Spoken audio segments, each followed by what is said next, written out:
One of the downsides to drilling plastic is that all of the gunk builds up on the back. So even though you may have gotten all the holes, they're still going to be blocked by random plastic, that the plastic shavings basically that would have melted and gotten in the way.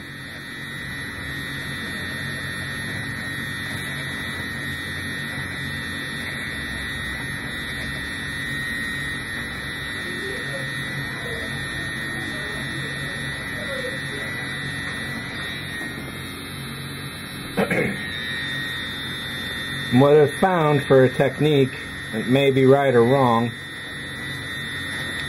is that once you've done your initial drilling, go back and re-drill the hole, or even give it a little bit of a side-to-side wiggle once you know that it's set, and that will help get rid of any debris that's going on in the background. I'm holding this up to the lamp so I can see which holes are still blocked a little.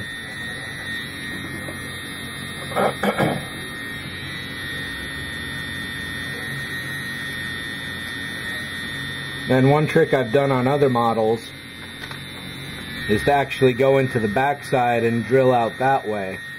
However, in this case,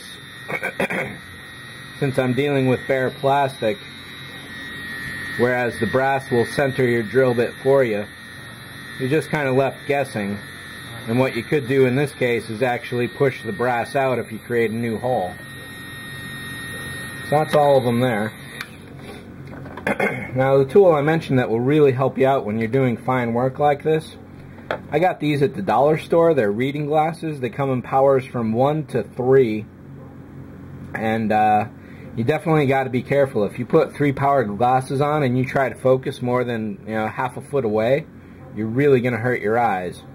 So a 2.5 or a 2 power, get yourself probably about this distance here, and you'll be able to see really, really nice what's going on.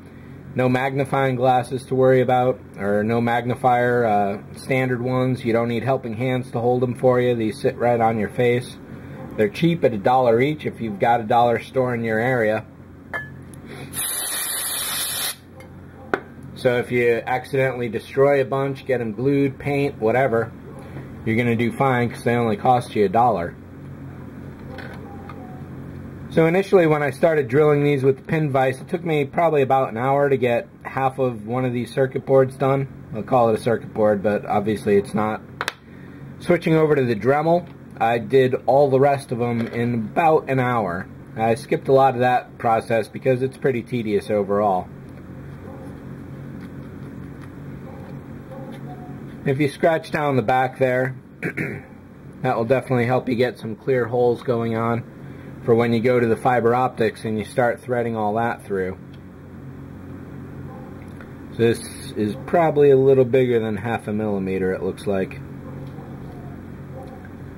Now, it said I used a few different drill bit sizes here. It's most obvious on these. These are probably like 1 or 2 millimeter for a few of the holes, and I actually damaged a lot of the brass trying to drill too large a hole into the one that it wanted.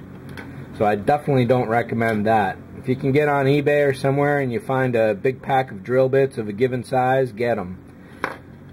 For my money, the cheaper the better, really, because, like I said, I got 10 of these for about $8 shipped, whereas they were going for $5 each at other places. So if I broke that single $5 bit, on the 5th or 6th hole here, I would have been pretty upset. But burning through 2, 3, 4 of these for 300 or 400 holes, the cost of economy is there. It doesn't matter if these are cheap crap because you only need them to last long enough to get you through the project. And at such low prices, obviously it doesn't break the bank and you're not too worried about it if you do break them. I think that's pretty much it for all the drilling that I've got to do on this kit now. I'm looking around at all the parts here. Yeah, I'm thinking this is it. So, with that done, I'm going to repaint these black to blend the brass in and to help with any light leak. Putting all these holes on the back here is definitely going to allow some light to creep through the plastic, and I don't want that at all. Little scuff there on the back, and obviously this is the worst here. So these will all go black again, then a basic kind of coverage of white. Then I can airbrush them and start getting all the paint done. And I think painting is the really super next major thing that I got to do.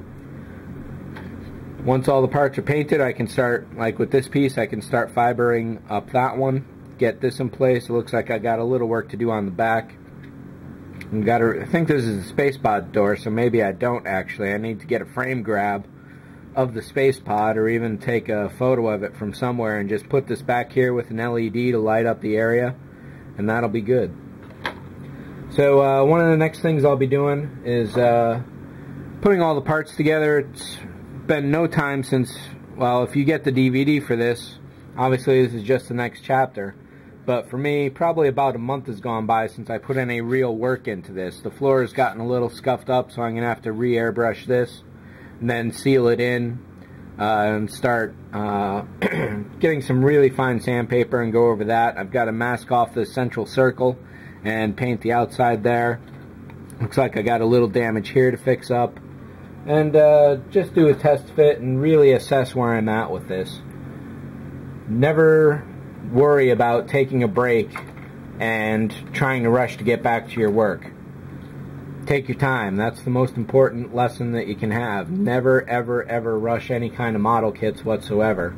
Because, you know, if it's a cheap piece of crap, sure, go ahead. But when you get something like this where you've paid out $100 for the model, another $50, $40 for accessories, and all of a sudden just the material cost, the paint alone for this one was about $80 for everything. So if you're all of a sudden you're investing $300, $400, even $500 into a model kit, do not rush it. Take your time. And don't be afraid to just walk away from it. That's probably one of the most important things. Have another model on standby that you don't mind working on.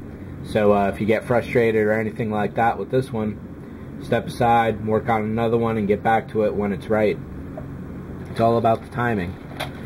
So right now, pretty much all the parts are right in here. And I'll see where they're at. I'm going to go for the landing bay pretty soon, I know that much. All these detail parts for the chairs, I can probably start assembling those, painting the stairways.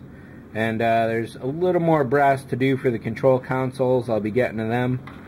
I'm going to be lighting up the freezer tubes a particular way that I haven't seen anyone do yet. And like that. So, next video I think we'll take a look at where everything is. I'll make a list of everything that needs to be done, prioritize it all, and then we'll start to bring this model kit home. So, as always, thanks for watching. See ya.